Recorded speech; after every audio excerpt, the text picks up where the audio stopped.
sa bawat samahan, lalong-lalo na sa bawat pamilya na dumaranas ng mga matinding problema, laging may pag-asa.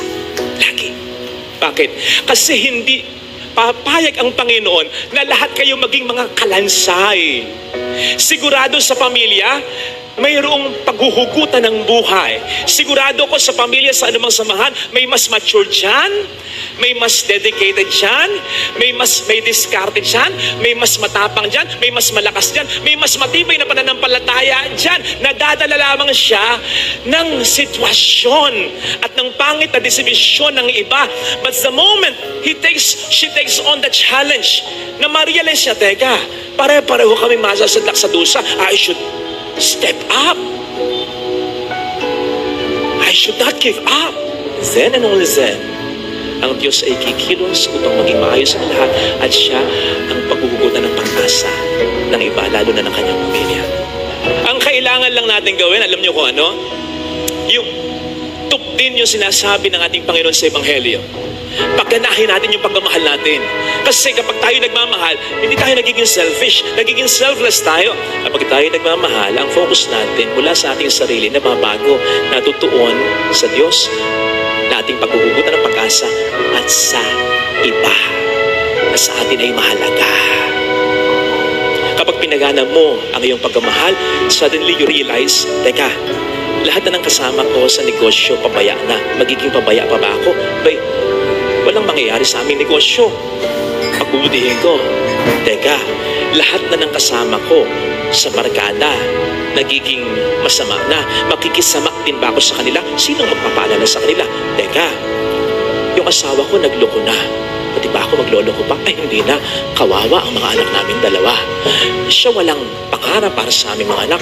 Pati ba ako magpapepedex-pedex na lang, aasa na lamang ako? Sa wala? Ay, hindi. Kawawa ang aming mga anak. Ako'y mga ngarap.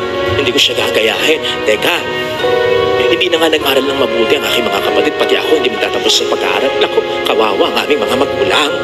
Mawawala na saysay ang kanilang mga pagsisikap.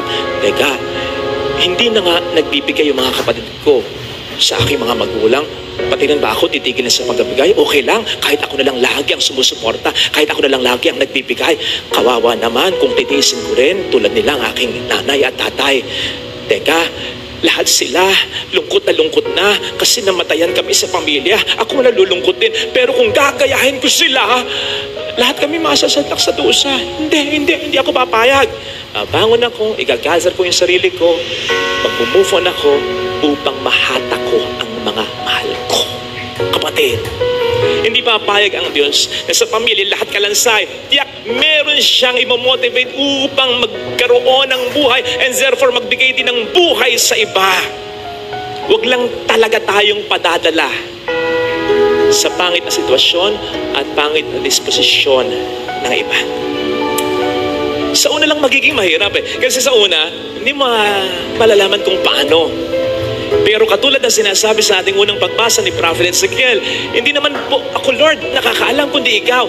Hindi talaga tayo ang nakakaalam kung paano malalampasan ang lahat ng yan. Kundi ang Panginoon lang. Ang kinakailangan lamang natin, pagkamit tayo sa Kanya, tayo ay makisangkot, tayo ay kumilos upang unti-unti ang lahat sa pamamagitan natin ay Kanyang maayos. So the next time na malagay ka sa isang pangit na sitwasyon o kung ngayon ay may pinagdaraanan kang matinding sitwasyon, huwag mong isipin na pinarurusahan ka ng Panginoon. Ilagay ka ng Panginoon dyan, hindi upang parusahan, hindi upang pahirapan, kundi upang maging pag-asa ka ng ibang mga nahihirapan. Hindi ka naman niya ilalagay dyan upang pabayaan na lang Ilalagay ka niya dyan kasi alam niya kaya mo at hindi ka niya ilalagay dyan nang hindi ka niya susuportahan. Kaya, huwag mong ubusin ang panahon mo nang nahahawa ka sa sarili mo. Huwag mong ubusin ang panahon mo sa pag-aalala kung ano gagawin mo. Huwag mong ubusin ang panahon mo sa pagtatanong, bakit ako?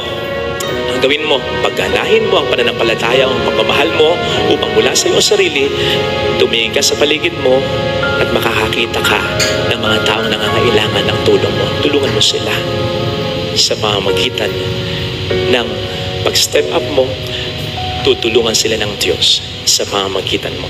Huwag kang mawawalan ng pag-asa kasi wala kang karapatan.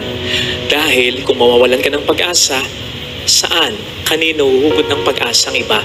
Lalo tigit ang iyong pamilya. Isa pa, may pagkukunan ka ng pag-asa ang Diyos. Hindi kanya ilalagay sa sitwasyong iyan upang pabayaan lang. Ito sana hilingin nating biyaya sa ating banal na pagdiri.